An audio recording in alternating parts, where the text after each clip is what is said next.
This is just an awkward way to start the video. I'm awkward. Tea is better than coffee. Fight me.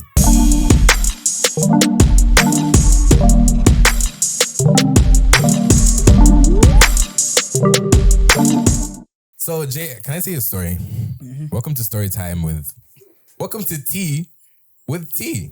So, back in the day, growing up, I was a very small kid. You know that. I was shorter than you my whole life. I was taller than him. Jay was taller than me up until how long? Seventh or eighth grade, something like that. Grade. I was smaller than literally everyone that I knew, apart from Kieran. He will always be the shortest person in the group. So, growing up, I was very small. I was like 4'10" up until the 7th grade. So I was very short. I was like the shortest person in my whole class, my whole year group. And then I was smart. I still am smart, but I was like a nerd. I was like a short nerd. Me too. And it made me very easily a target for bullying. So I used to get bullied quite a bit when I was a kid. There were times I got picked on so much for the way I looked, the way I talked, my accent, even though I don't think I have an accent. This is a British man right here. And Jay has an accent as well. And you don't hear it, I don't hear it. But we have always just been like criticized and like opinionated for the way that we speak, look, talk, all that stuff. It's just the way we dressed, everything. It was just like, it was not an easy time to be living for us as children. So throughout our lives, it was very hard to like grow up to be accepted by everyone else because we were very different, essentially. We were literally told to like try to fit into a society that we were made to stand out in. And I remember there's this one specific time. I was in like fourth grade or fifth grade, something like that. And I remember I was playing football with one of these, with where I was living before I moved here. I was in the 4th grade. It was like a year before I met you. Yeah, it was like a year before I met you. Yeah. So I was like, what, 7? Older. 8. I was around 8. Yeah. So yeah, so I remember I was playing football with this group of kids at my old estate. And yeah, they were big kids. They were much bigger than me. Everyone was bigger than me. And at that time, I was really good at football. This was before I had the whole back. I still am good at football. Yeah, just limited. Yeah, I just don't play it. Like, I'm not like really active, passionate and active about it. So I was playing football with these kids, and I remember I skilled one of like the biggest kids, and this kid was such a bully. He bullied me all the time. Like, he would literally, any single thing I did, it was like my existence was annoying to him. I convinced that he genuinely hated me. And I remember I skilled him like really well. And then I think I made him fall down. And I think that embarrassment, like, it just clouded him.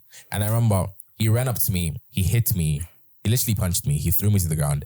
And then he held me in a chokehold. He choked me out, literally. I was crying. I was so small. I was like, in 4th grade, and he was like in 8th grade at the time. And he choked me out. I was crying. I was terrified. Tapping out wouldn't even help. Yes, exactly. So by the time that he let me go, I was running back home and I was in tears. I was like crying. And it was funny because no one really cared. I just got home and I remember telling my mom.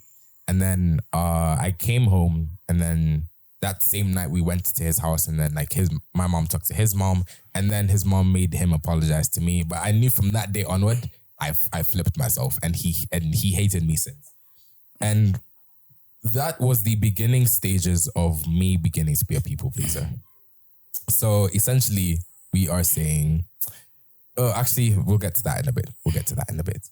So Jay, I know we've both had experiences in our lives that we had to be people pleasers. I'm pretty sure you know exactly what I'm talking about, don't you? Mm-hmm. Like, give me one instance that you feel like you became a people pleaser. Middle school. Mm-hmm. What happened in middle school? Middle school, even up to now, I'm not, for a lot who don't know, I'm not a very well-liked person. Not because I'm hard to deal with, or I'm a difficult guy. I'm just pretty different, and I do things very differently and oddly the way people do it. I remember in school I used to be picked on a lot, but I was really obsessed with people liking me. Mm. Okay, not obsessed, obviously. Not obsessed, like, obsessed. The thoughts. Yeah, the thought was fun.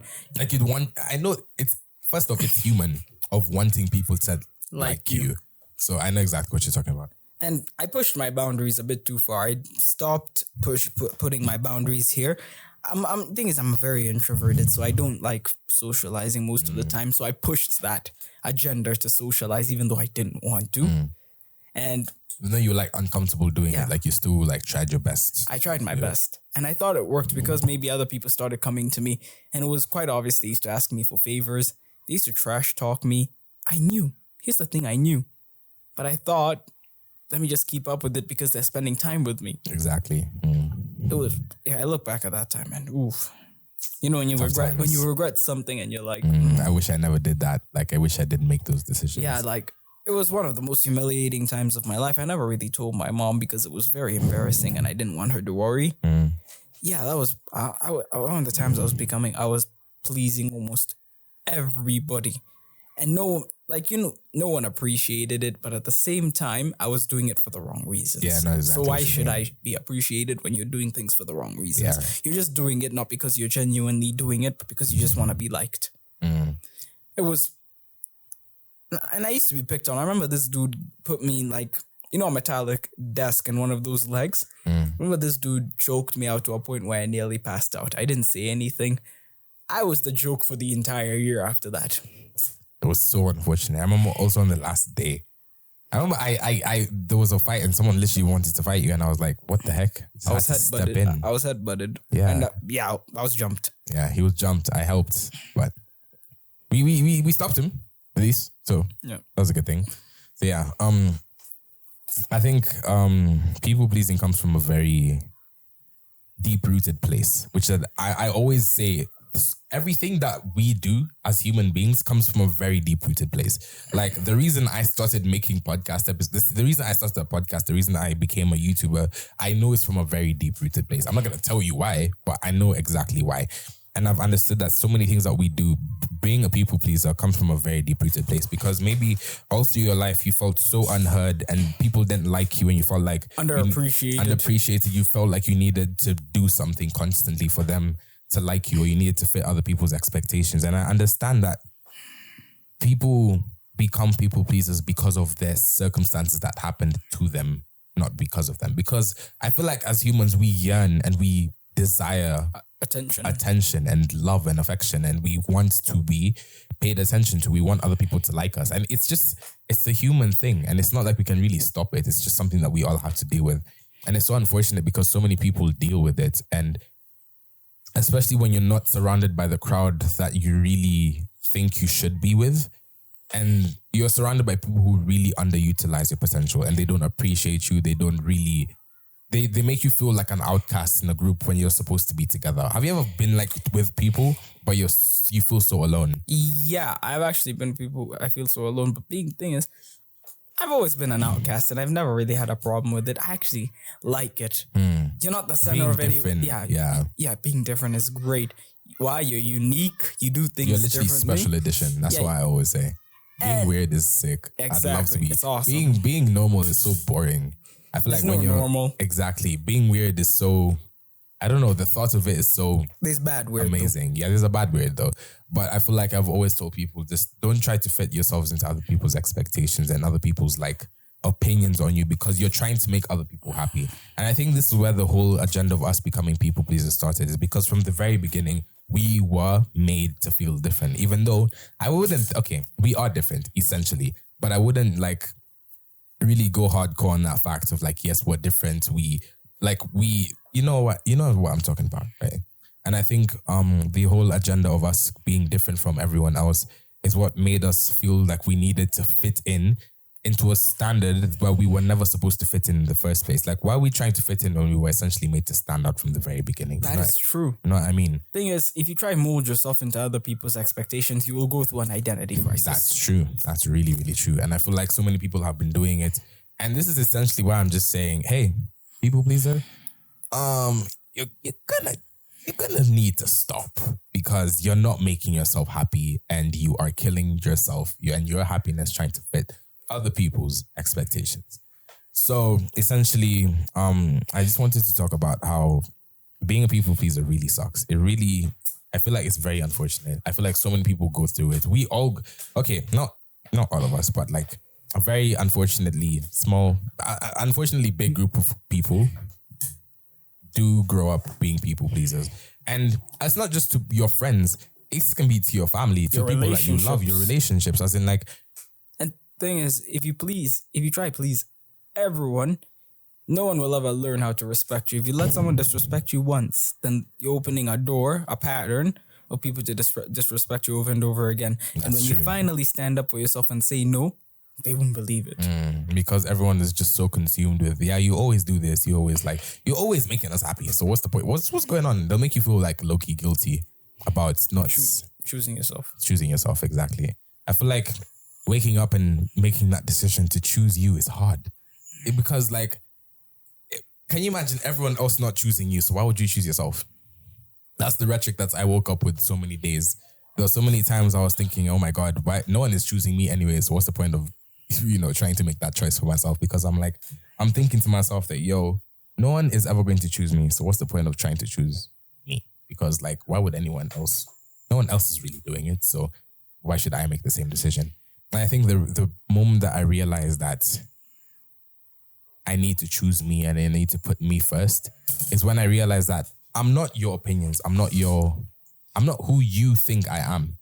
Because, we only know what we think we know about a person. We don't know what they've been through. You don't know their past. You don't know anything about them apart from the surface level and the things that you actually think you do know about this person.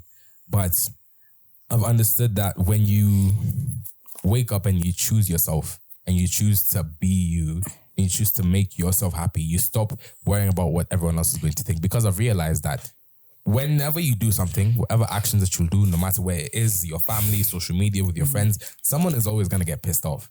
Someone's not going to like a decision that you're going to make. And I feel like the only decision that you should be down with are the decisions that, for me personally, is the decision that God has for me. Like I always say, may your will be done, not mine. Like I always want God's will and God's decisions to be made for my life. Like I know they might not be what I want, but I want God's will to be done in my life. You know what I mean? Because I know that if I try to make decisions, or if I try to make decisions that please everyone, you can't please everyone. Yeah, you can not please everyone. Everyone has different things they want, and maybe they may not align with what you want. Exactly. You can't please everyone. And that's what I've noticed. Like you cannot wake up every single day and make decisions that make every single person happy, because you'll be essentially making yourself sad because you are trying to make decisions that make everyone else happy. And that stress of just trying to make everyone else happy and everyone else glad and like excited sucks. Like I wouldn't want to be put in that position. So essentially what I'm trying to say is, hey, if you're a people pleaser, if you have been trying to live your life based on other people's rhetorics and like opinions on you, if you're trying to make everyone else happy and not yourself, please stop, because I've been there.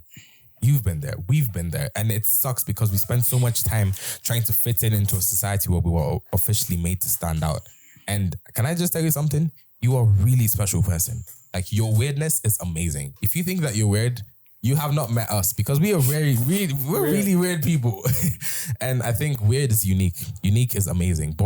Normal is boring. Because you're pretty much like everyone else. Exactly. When you try to be like everyone else, you never give yourself the space and the room to grow and discover like magnificent things that you would have never known about yourself. So yeah, please stop trying to fit everyone else's expectations. You're not making yourself happy. You're killing your own happiness and your joy by doing that.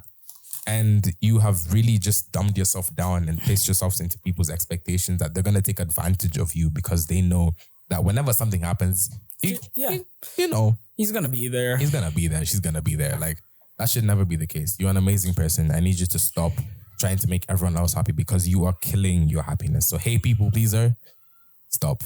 It is genuinely concerning. I don't want you to be doing that anymore, because remember that we love you very much. I'm sorry that you had to go through that.